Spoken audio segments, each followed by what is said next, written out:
Hey guys, what's going on? It's been a while since I posted my last video.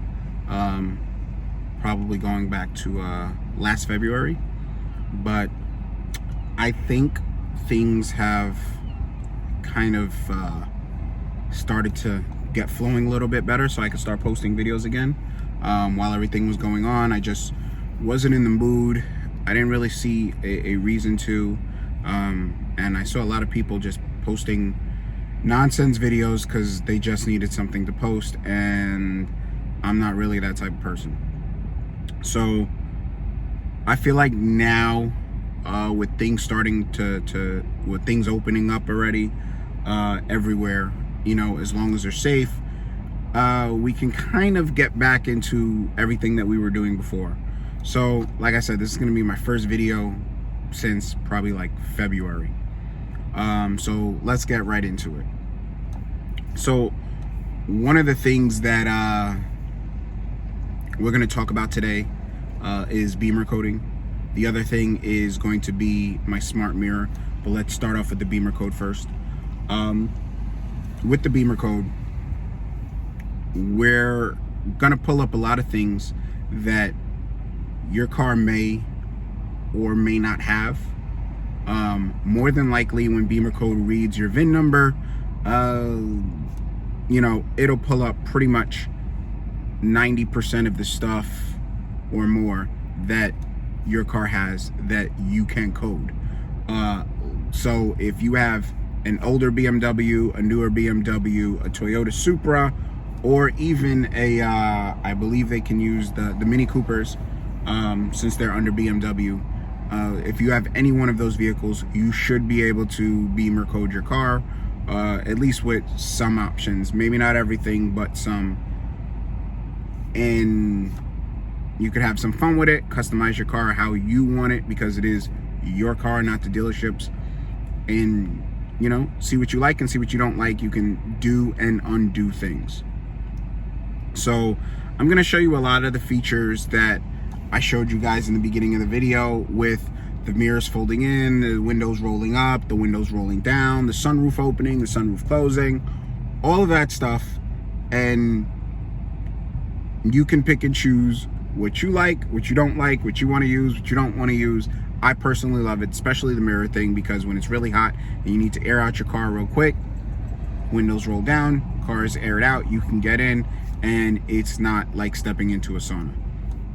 So let's get into this video so that you guys can start coding your car and adding other features that your car has that the manufacturer just has turned off altogether, or the manufacturer is telling you to pay extra for it.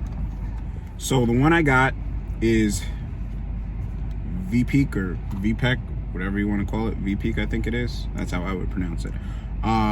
Which is suggested from the app. I think, if I remember correctly, this was about $35, and it's one of the ones suggested directly from the app. So once you get it, comes in a little cute pouch like this.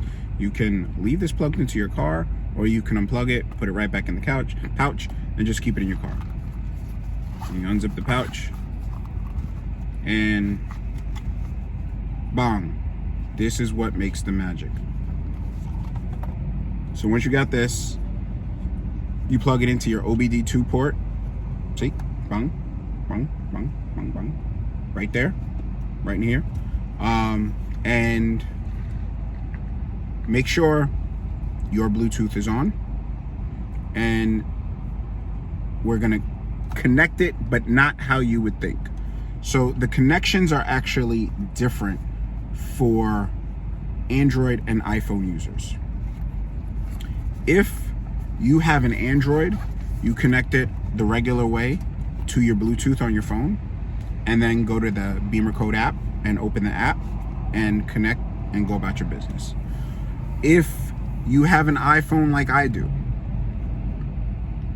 what most people don't tell you, and you will sit there all day thinking it's broken, so I'm going to tell you, what you want to do is, when you go to connect it to your Bluetooth in your phone, do not connect it.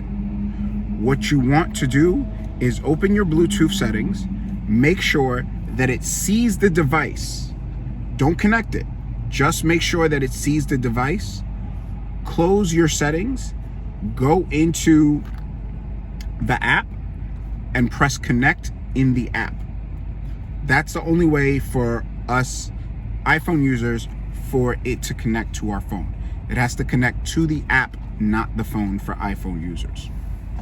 So keep that in mind when you are connecting this. Now, the first thing you guys are going to want to do is go into your settings on your iPhone, and you are going to see vPeak. That's all you need to do is see it. Do not connect it. Once you've got that and you see it, you can close out of that and go to your BimmerCode app, which is the white one. You hit connect. Give it a second to connect. It's got to read everything that's part of your car. It's going to pick up what car you use. Usually, if it does not, just scroll down and find your vehicle. Click continue.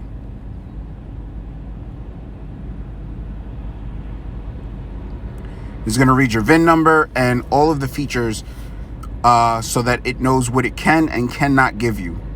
It's not going to give you really any features that your car can't do. So you're not really going to see any features on there that, you know, you're going to press and go, oh my God, my car's not doing it. More than likely, if it's a feature and it's an option in BimmerCode, 9 out of 10 times your car can access that feature. So let's just wait for it to load up. Takes a few seconds. Guys, if you haven't already, this is the perfect time to like and subscribe to my channel.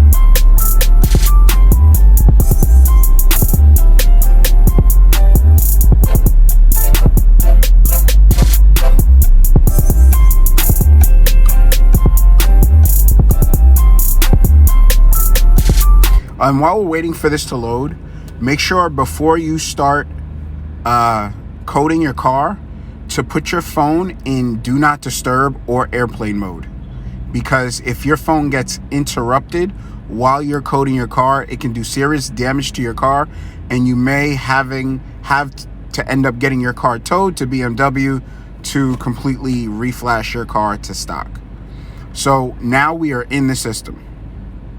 Now, I'm going to show you some of the features that I accessed that you guys saw earlier in the video with the rolling of the doors and all this other stuff in the windows and everything. So let's start off with Footwell module. We're going to press on that. It's going to read if you already have it turned on or what features you have turned on and which ones you have turned off.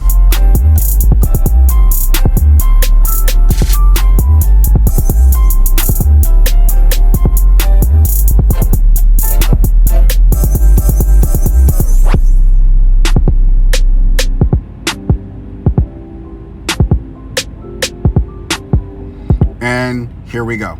So what I've done is I've done a few things in this part of the app. I've turned up my angel eyes all the way to 100%. Most cars, most BMWs, if not all BMWs, when you look at it, they're actually only at 50%.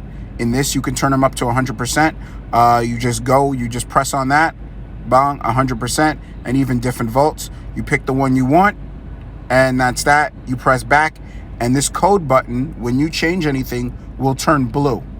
And you click that and you can code. Now, when you're in each setting, when you're in each different area, you can code everything in there and then just code it all at one time. You don't got to do each thing one at a time. So I have my angel eyes coded. Let's see, what else do we have here? My brake force display flashing frequency. So it flashes 3 times per second, and I could set it to how hard the pressure is I set on the brake when I want it to flash.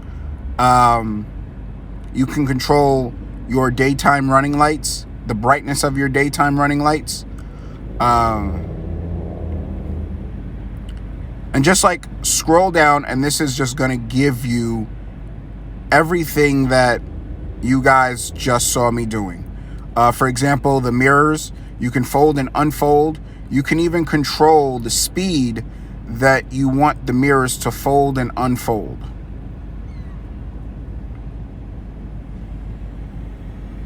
You can control your lighting of when you want your welcome lights to come on. You can turn it on, turn it off. However you want to do it, it's all up to you. All up to you. So that's just one thing. Next thing I want to show you guys is, where is it? The iDrive system.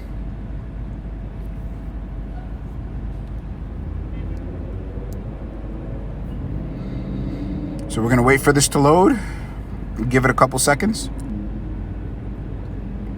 And here we go.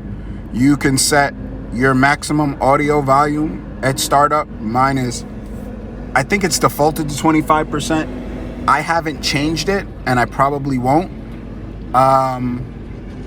You can set your sport displays on your iDrive, which means that when you go into settings, you can pull up your sport displays. And another one for which is one of my favorites, video in motion. If you guys have a CD player, it is also a DVD player. I don't know if many of you know that.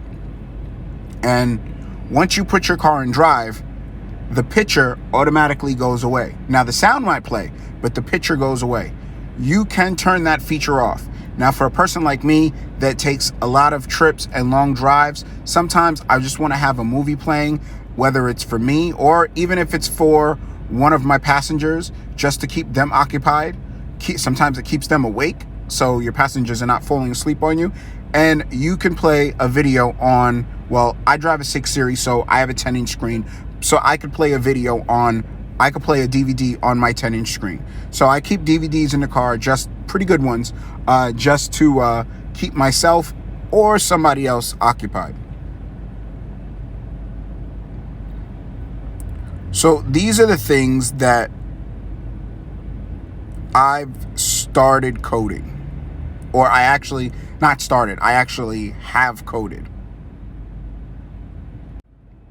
Now, one of the other things I was showing you guys was the HUD instrument cluster.